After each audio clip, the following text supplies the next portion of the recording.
Kalau kau sibuk mencari kebutuhan pokokmu, maka engkau termasuk dalam bilangan orang-orang yang tidak mengenal Allah. Kau cuma hidup bagi kepentinganmu. Makanya banyak yang salah. Datang sama Tuhan bilang, Tuhan aku ini udah capek hidup begini terus. Enggak dapat apa-apa. Supaya kau tidak lagi mengulangi tahun 2025. Aku akan sungguh-sungguh mengejar impianku yang belum tercapai di 2024. Yang sudah aku gumuli dari 2023. Dan sudah aku doakan dari 2022. Yang dari 2021 sudah muncul dalam hatiku. Itu namanya halu. Bertahun-tahun kau tidak pernah bisa mendapat apa yang kau harapkan di dunia ini. Sebab ternyata kau gagal fokus.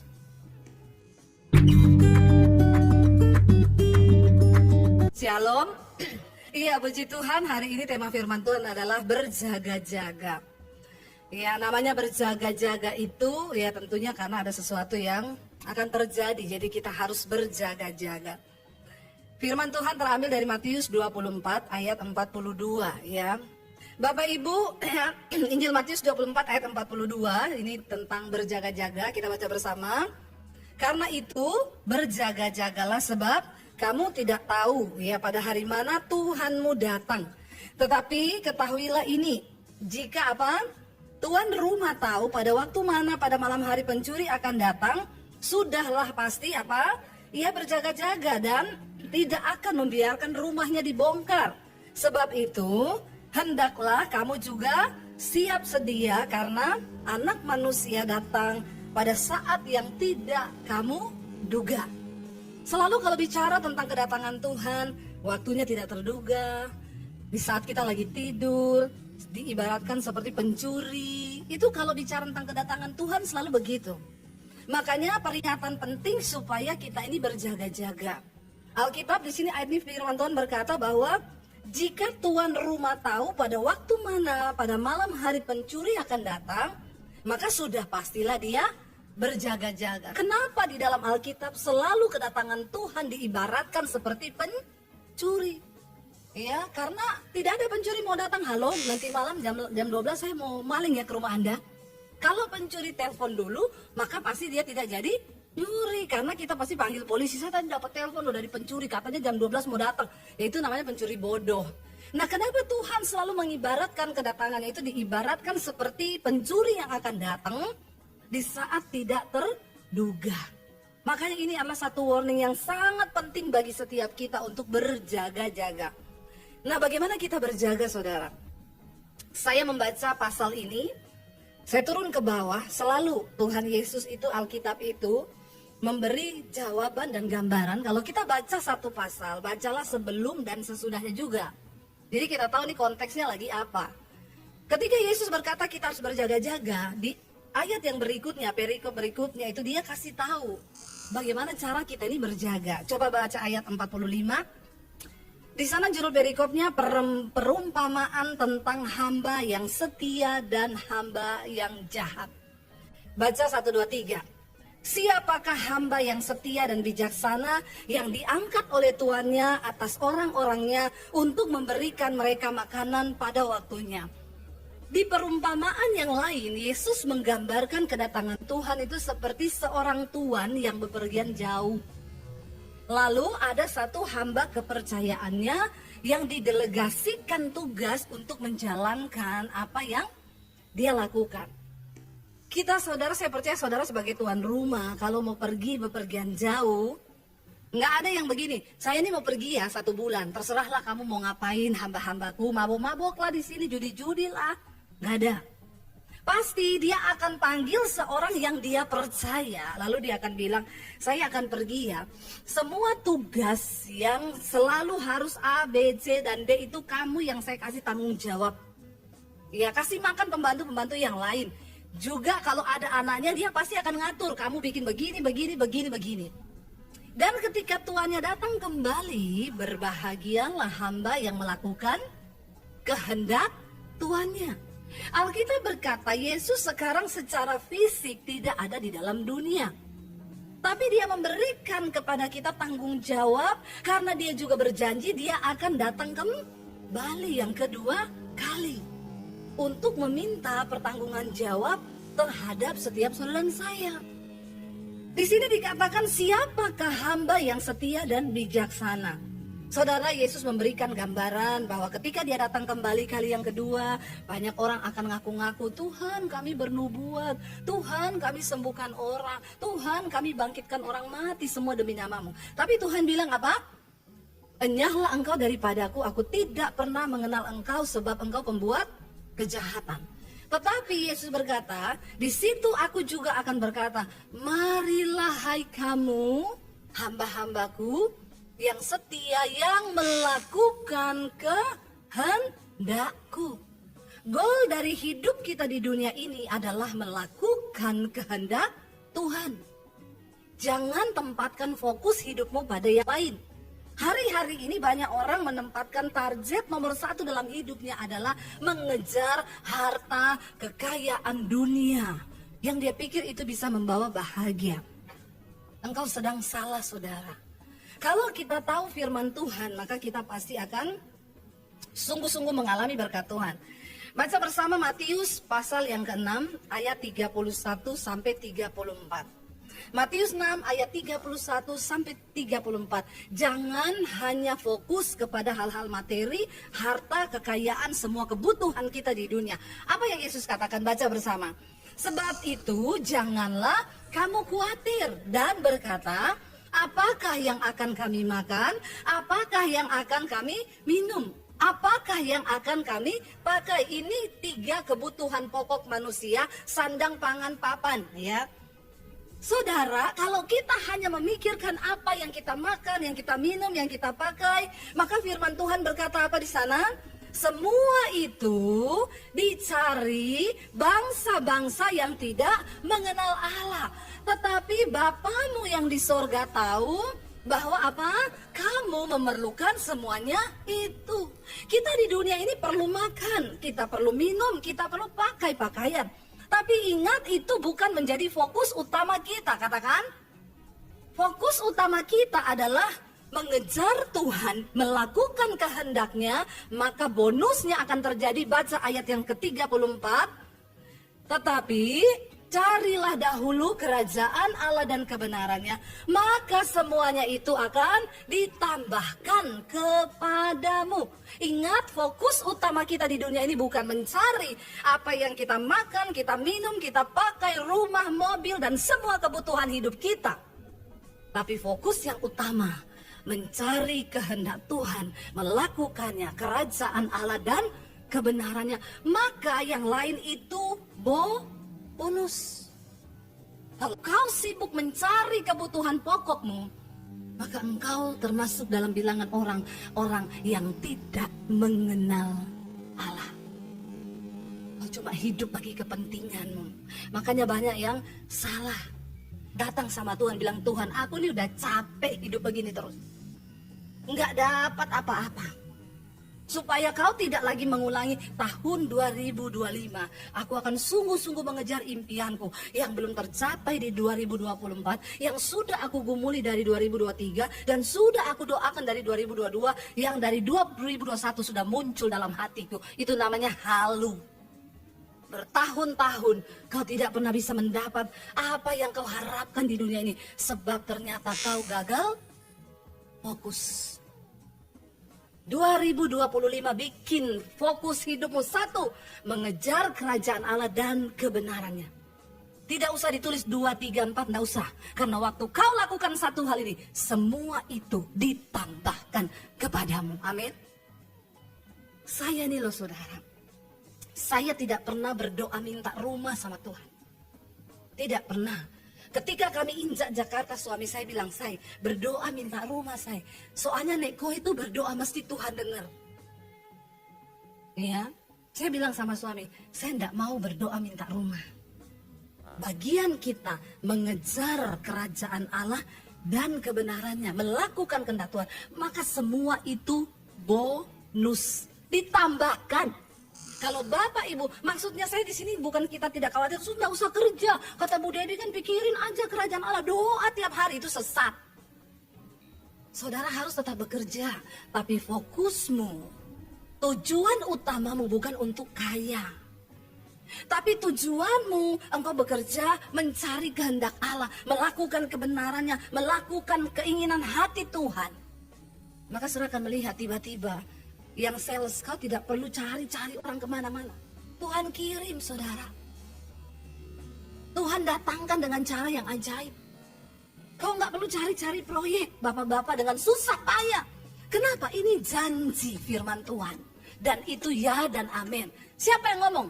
Aku yang ngomong. Sudah terbukti. Amin. Saya tinggalkan keluarga saya tinggalkan rumah saya. Waktu saya terima Yesus. Sejak hari itu saya nggak pernah berdoa minta rumah. Saya mau bersaksi sama saudara hari ini. Kami punya beberapa rumah. Dan itu semua bonus yang Tuhan kasih. Saya mau tanya, kalau saudara bekerja untuk satu perusahaan. Dan saudara mencapai goal dari perusahaan itu. Saudara dapat bonus nggak? Saya mau tanya, kalau saudara kerja untuk Tuhan, bukan itu tujuan kita. Ini saya lagi membahas ayat. Nanti khotbah saya ini dipotong lagi, ditulis pendeta sesat. Khotbah untuk dapat bonus. Kan banyak sekarang pengejek-pengejek akhir zaman toh, yang potong-potong khotbah separuh. Saya lagi membahas ayat ini loh. Carilah dahulu kerajaan Allah dan kebenarannya. Semuanya itu tadi yang di atas apa? Yang akan kau makan, yang akan kau pakai, yang akan kau minum. Semua keperluanmu di dunia ini Tuhan tambahkan. Waktu kau capai goalnya Tuhan dalam hidupmu, gak ada yang bisa tahan berkat Tuhan di atas hidupmu. Tapi kalau kau gagal fokus, yang kau cari rumah, mobil, makanan, segala kemewahan di dunia ini, kau gak akan dapat apa-apa sebab ternyata engkau tidak mengenal Allah. Makanya tahun depan rubah fokusmu, bikin yang pertama, mengejar kerajaan Allah dan kebenarannya. Maka semua Tuhan tambahkan. Kita akan melihat waktu kita melakukan kehendak Tuhan yang benar. Kau akan terheran-heran melihat Tuhan bukakan tingkap-tingkap langit. Karena ada banyak hal yang akan terjadi secara supranatural yang di luar logikamu. Dan engkau akan berkata, wow, saya sekarang cuma bilang, Tuhan, wow, Tuhan itu ajaib.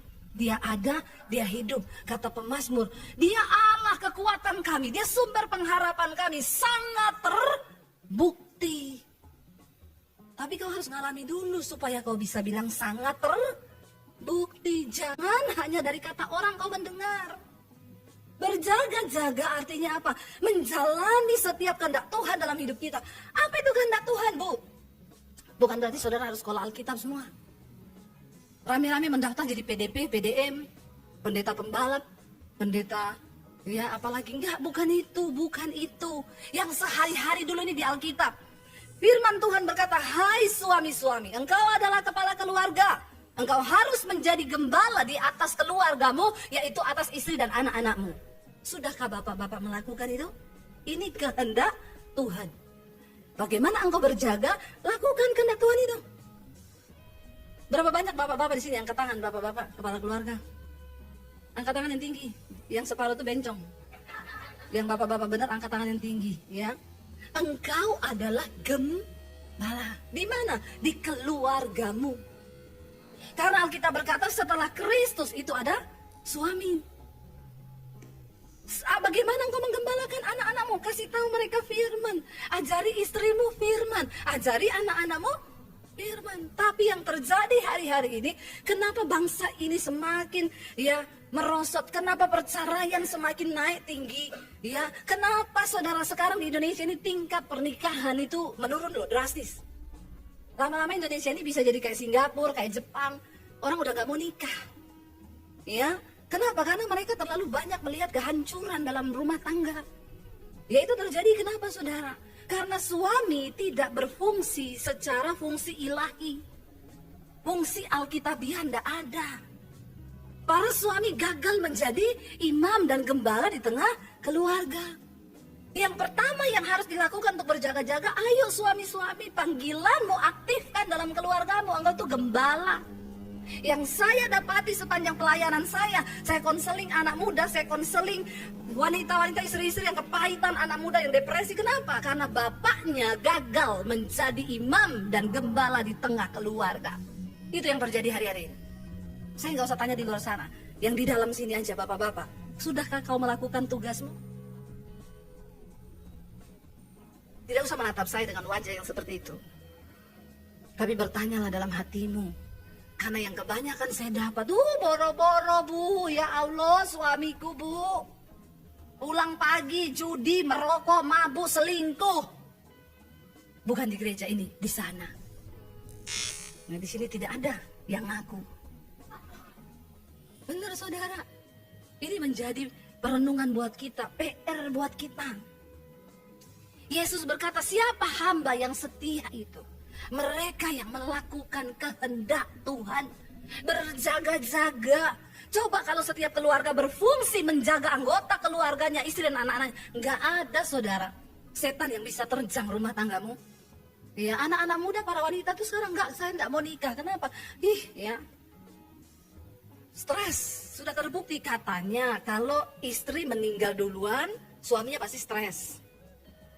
Ya, lalu menikah lagi. Tapi kalau suami meninggal duluan, istri sih tambah cantik. Karena bebannya diangkat. Itu yang saya dengar dan survei membuktikan. Iya nggak ibu-ibu?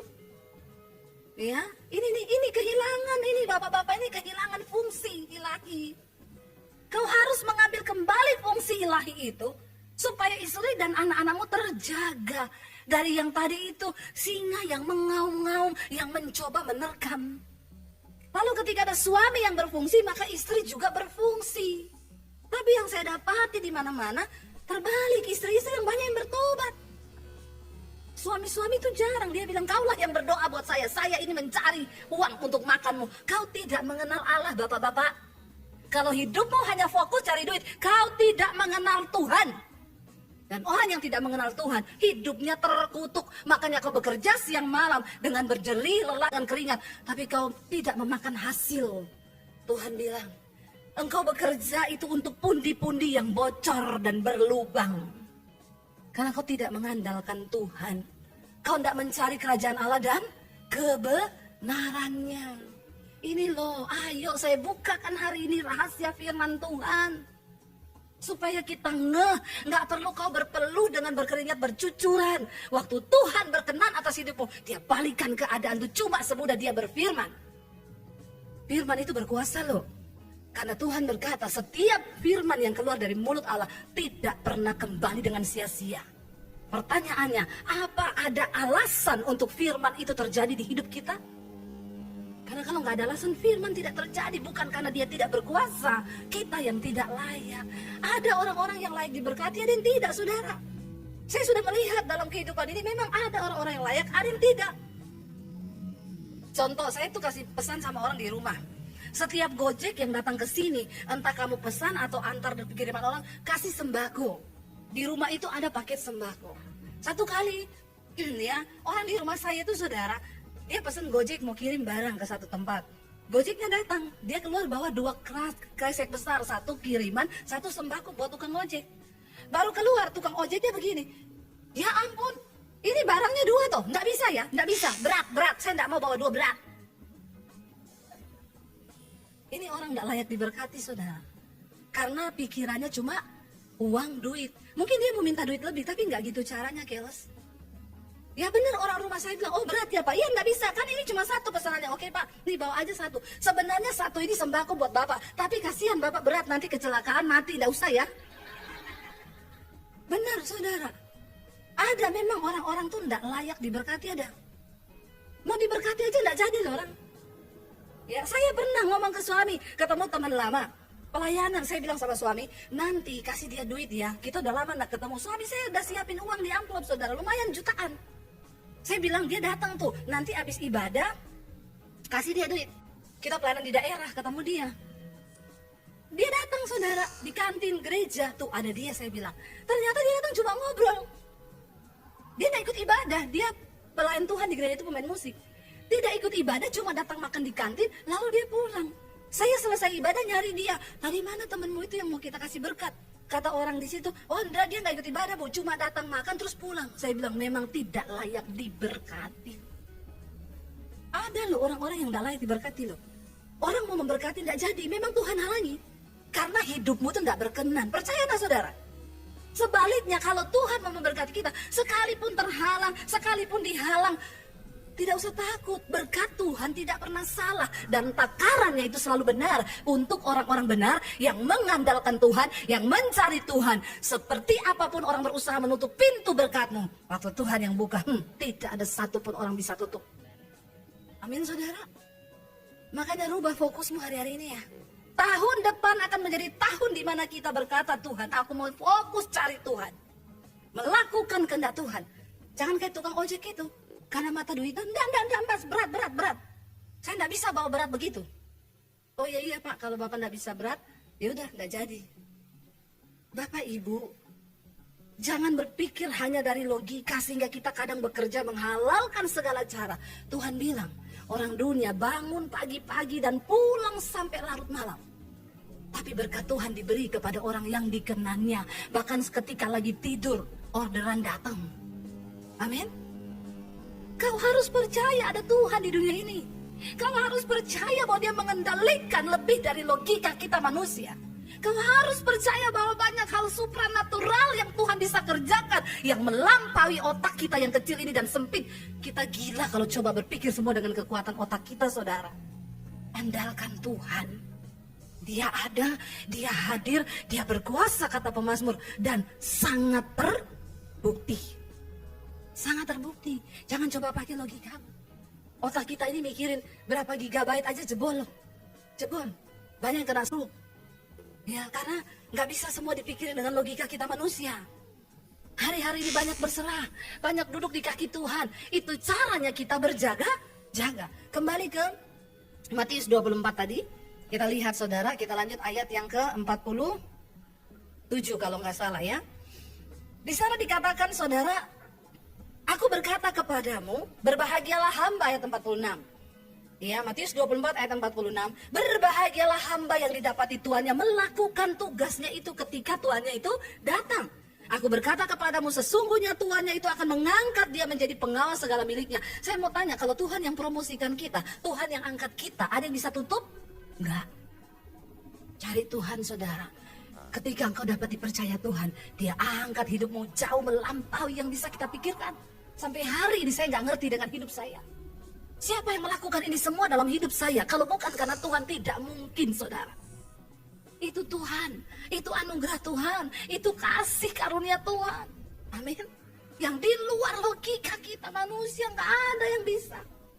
Lalu dikatakan di sana, akan tetapi hamba, apabila hamba itu jahat dan berkata dalam hatinya, Tuanku tidak datang-datang, lalu ia mulai memukul hamba-hamba lain dan makan minum bersama para pemabuk-pemabuk, maka Tuhan hamba itu akan datang pada hari yang tidak disangkanya dan pada saat yang tidak diketahuinya, dan Dia akan membunuh dia, membuat dia senasib dengan orang-orang munafik. Di sanalah akan terdapat ratapan dan kertakan gigi. Ini juga bisa bicara tentang kematian.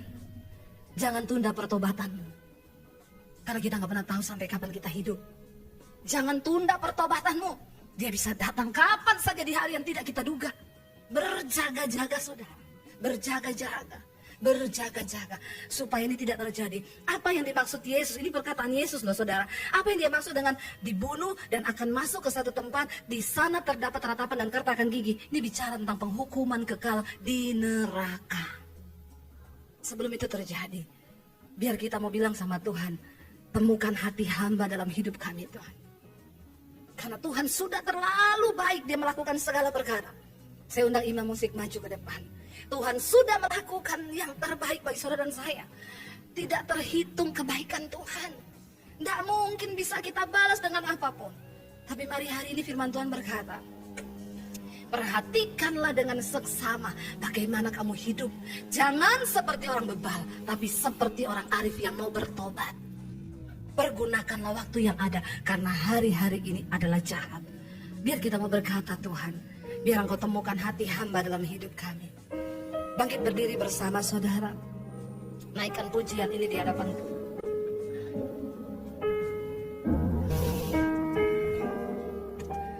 Ku tak dapat lupakan begitu banyak kebaikan Tuhan yang sudah dilakukan dalam hidup.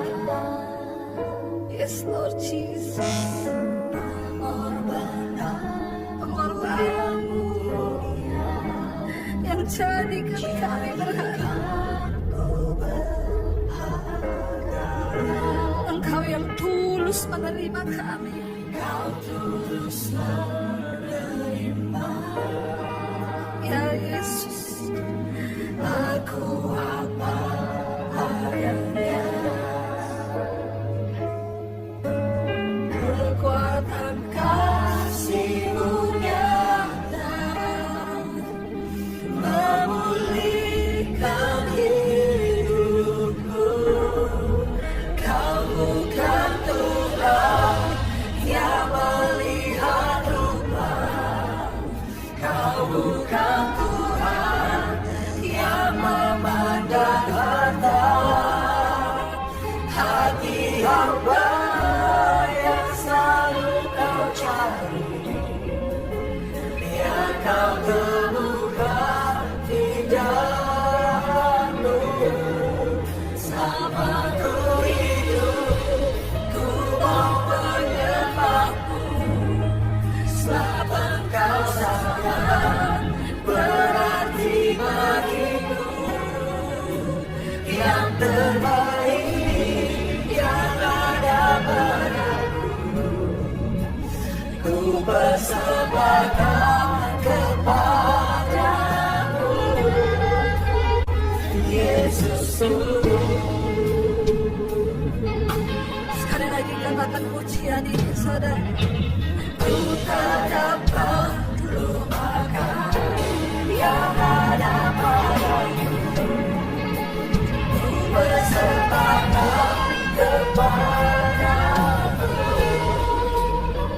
Yesus. Mari tutup mata dalam hadirat Tuhan, saudara. Sungguh yang Tuhan cari hamba-hamba yang setia. Satu saat Dia akan datang kembali sebagai Tuhan atas hidup kita. Dan Dia mencari apakah ada hamba yang setia, yang melakukan setiap tugas yang dikehendaki Bapa. Biar Dia dapati, biar Dia temukan dalam hidup kita. Hari ini katakan, Tuhan, ampuni kami kalau selama ini kami hidup bagi diri kami sendiri. Kami melupakan kehendak Tuhan, keinginan Tuhan dalam hidup kami. Waktu Tuhan ingin kami mengampuni, kami gak mau mengampuni. Waktu Tuhan ingin kami hidup dalam kekudusan, kami sibuk melakukan dosa, jatuh dan jatuh lagi. Ampuni kami, Tuhan.